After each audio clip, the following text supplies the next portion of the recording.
TikTok star आणि भाजपा नेत्या सोनाली फोगाट यांचा 23 ऑगस्ट रोजी गोव्यात संशयास्पद मृत्यू झाला आणि गोव्यासह देशभरात एकच खळबळ उडाली. या प्रकरणाचा निकाल अजून वेगवेगळ्या कारणांनी अपूर्णच आहे.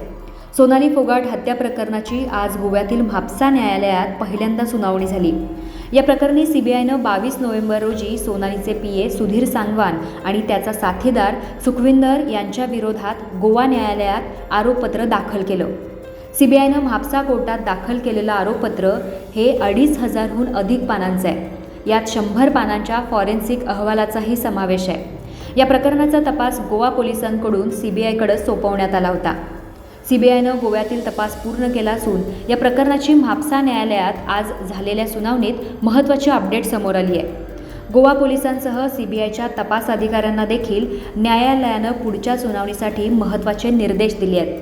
यात न्यायालयानं फोगाट हत्या प्रकरणाची सुनावणी 16 डिसेंबरपर्यंत तहकूब केली आहे.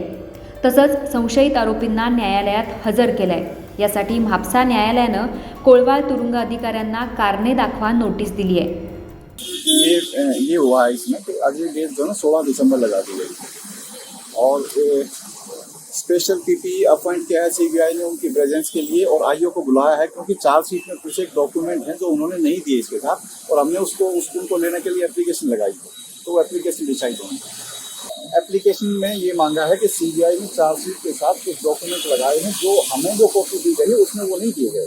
कुछ वीडियोज हैं, कुछ सीसीटीवी फुटेज हैं, वो हमें नहीं दिए गए. तो हमने वो एप्लीकेशन लगाई कोर्ट में कि वो हमें दिए जाएं. तसंच पुढच्या सुनावणीवेळी सीबीआय तपास अधिकाऱ्यांना हजर राहण्याचे आदेश देण्यात आले आहेत. सोनाली फोगाट हत्या प्रकरणी त्याचा स्वीय सहाय्यक सुधीर सांगवान आणि स्टाफमधील सहकारी सुखविंदर पाल सिंग यांना 25 ऑगस्ट रोजी गोवा पोलिसांनी अटक केली होती. यावेळी गोवा पोलिसांकडून प्रकरणाचा तपास योग्य पद्धतीनं होत नसल्यानं तपास सीबीआयकडे देण्यात यावा अशी मागणी फोगाट कुटुंबियांनी केली होती. सोनालीच्या खून प्रकरणाच्या आजच्या सुनावणीला नातेवाईक गोव्यात पोहोचले नाहीत. मात्र सोनालीचा भाऊ वतन ढाका यांना आपण येत्या काही दिवसात गोव्याला जाणार असून तिकडे आपले वकील हजर करणार असल्याचा दावा केला होता. तसंच गोव्यात जाऊन दोषारोपपत्राची प्रत घेणार असल्याचं सांगितलं होतं. आत्तापर्यंत आम्ही सीबीआयच्या भरवशावर होतो, पण आता आम्ही स्वतःचा वकील उभा करू असं सोनालीचा भाऊ वतन ढाका यानं सांगितलंय. तर दुसरीकडं या प्रकरणाच्या सुनावणीसाठी आरोपीचे वकील गोव्यात पोहोचले होते. आरोपी सुधीर सांगवान आणि सुखविंदर यांच्या जामिनासाठी याचिका दाखल करण्यात आली.